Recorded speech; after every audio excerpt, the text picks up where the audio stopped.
I'm Maria McFarland Sánchez-Moreno, and I'm the CEO at RepresentUs.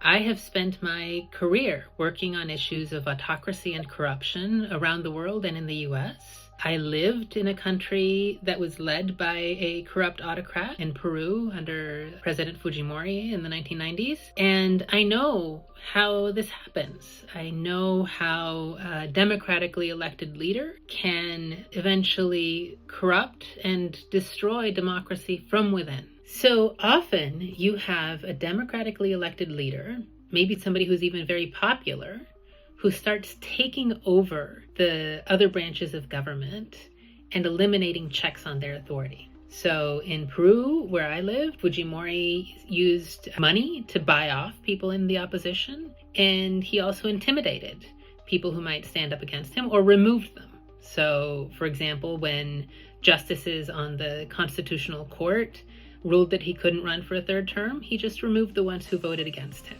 And we've seen that pattern in other places as well. The way coups happen nowadays is usually not through the military showing up at the presidential palace and killing a bunch of people and taking over. It's often people who are already in government who break the existing constitutional system, the system of checks and balances that allow democracy to continue and that allow different voices to be heard. They break that and they take power for themselves. Attacks on democracy often go hand in hand with a massive increase in corruption. So I've seen how leaders sometimes take over by saying they're going to fight corruption, right? They say that, oh, the system is so corrupt, I need to come in and fix it all.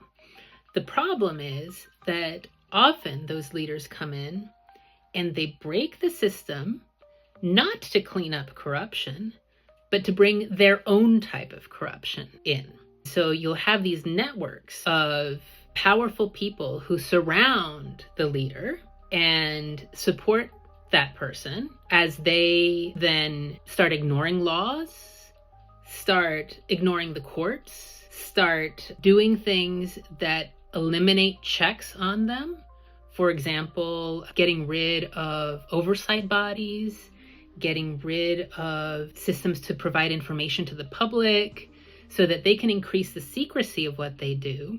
And then they start sharing the wealth and the benefits of being in power with their network. So you see this in other countries. You see this in Guatemala, for example, where right now there is a president who incredibly was able to win office democratically after many years of what was known as the Pact of the Corrupt, being in power and using their power, both inside and outside of government, with the private sector, to intimidate everybody else and line their pockets with the people's money. You see this over and over again, and you see very concrete consequences of that. Corruption, in the end, ends up harming lots and lots of people. So when you have a system where the people in charge aren't accountable to anybody, where they just get to do what they want, you start seeing all sorts of effects on ordinary people. So in Turkey, you've had this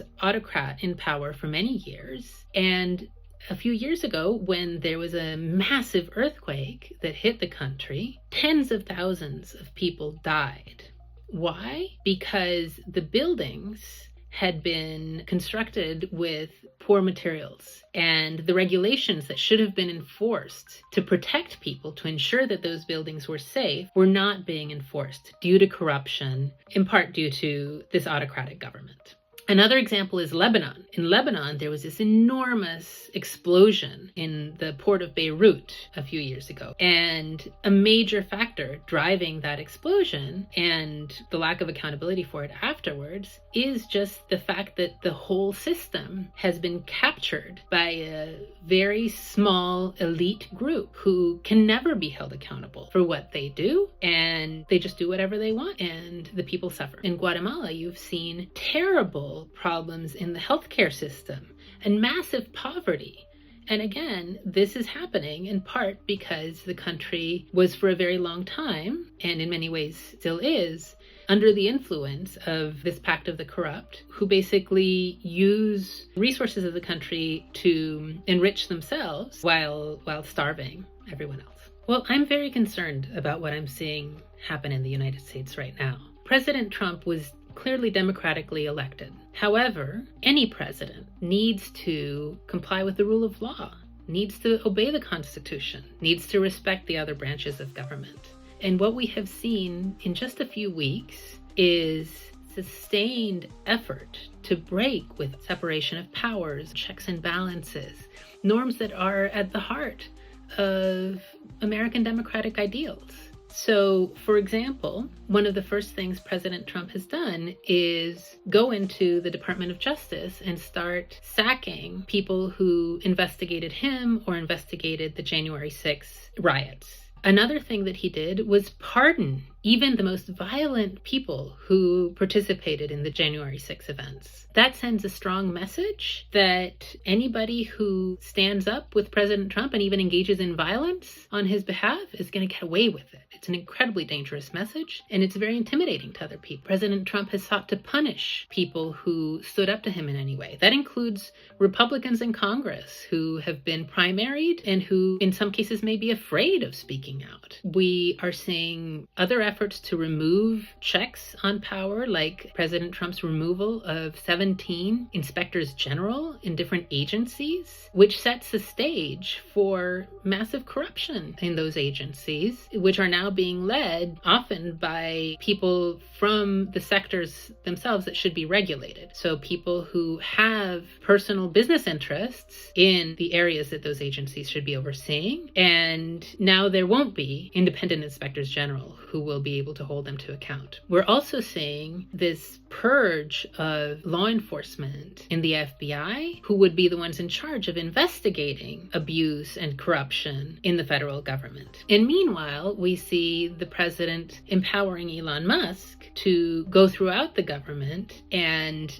doing all sorts of things that appear to be illegal. And now that those actions are being challenged in court, we're seeing Musk kind of suggest, well, maybe we wouldn't even have to follow those court orders. Maybe we should challenge these rulings and not obey. And the thing is, our system depends on the president, Congress, and the courts committing to follow the law. When one of those actors decides not to do that, there needs to be a consequence. But now, with President Trump controlling DOJ and the FBI, if he decides to flout a court order, it is not clear who would enforce that against him. So him choosing to disobey the courts is a way of breaking the system. It is effectively a coup from within.